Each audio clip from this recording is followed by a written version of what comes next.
Пожалуйста, товарищ. Все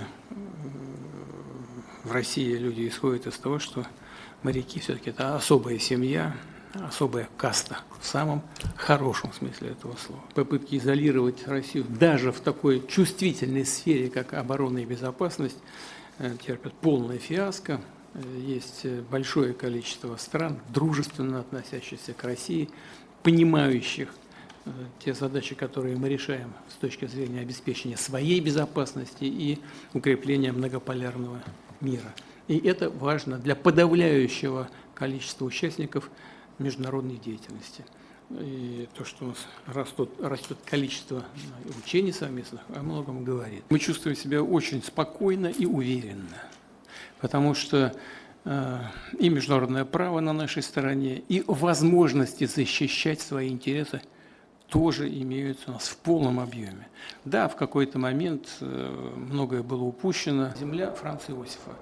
Там это российские острова, и на тот момент, когда мы начали восстанавливать там наше присутствие, там уже организовались туристические иностранные маршруты, и при рассказе туристам о этих территориях гиды говорили о чем угодно, только не о том, что эта территория принадлежит Российской Федерации. Все начали привыкать к тому, что России там нет, но это наше, и мы там есть. Вот мы там пограничные посты поставили и соответствующим образом начали восстанавливать наше присутствие.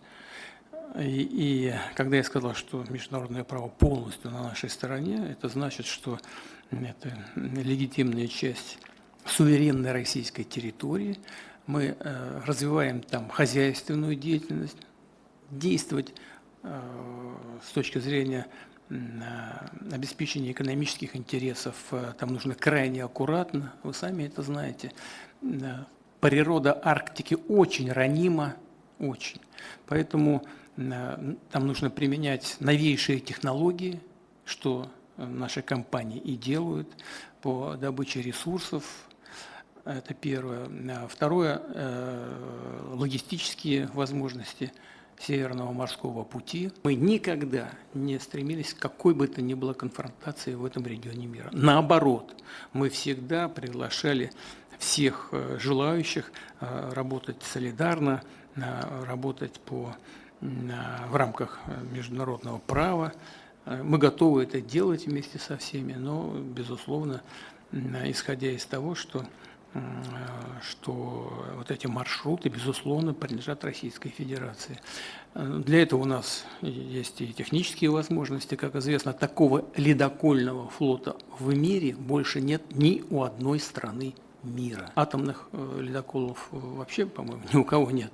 А у нас есть, начиная с ледокола Ленина, но и сейчас строится уже так называемый лидер, который будет колоть беспрецедентно толстый лед. Такого в мире вообще нет ни у кого. И если кто-то говорит, что кто-то собирается где-то строить, наверное, высокотехнологичные страны могут это сделать, но на это потребуются годы, может, десятилетия.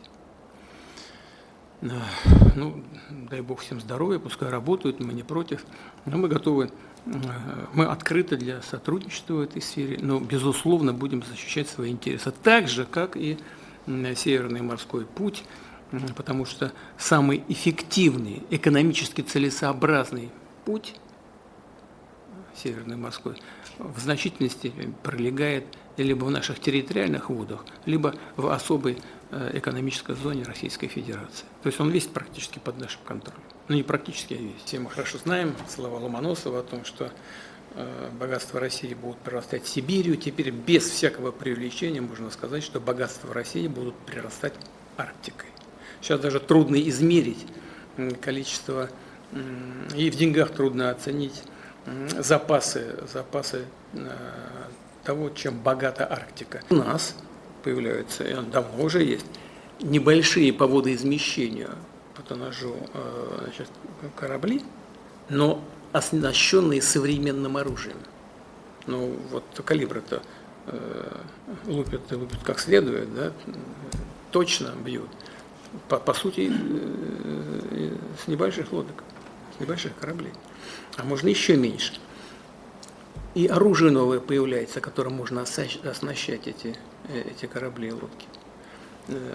И технологии у нас тоже есть. У нас появляются и подводные, и надводные бэки, и очень эффективно работают, в том числе в зоне боевых действий.